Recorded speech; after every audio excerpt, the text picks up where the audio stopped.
Yung pag nagdala kang anak kutsi doon, yung ano namin doon, yung kakilala doon, nagdala ng kutsi break.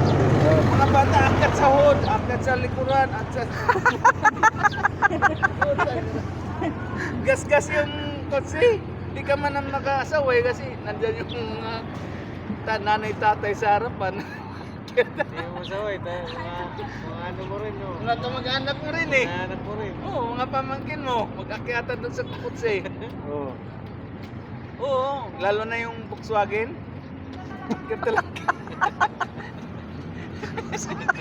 Yung Volkswagen rin. Oh, ganun ba yan sa Kinta taas? pa, no? Oo, dito putang na, puras-puras pa doon. Akyatan ng mga bata lang doon.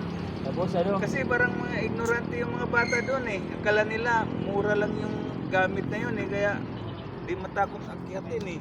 Akyatan, kailangan matibay talaga yung ano mo. Kulang pa ito ng Oo.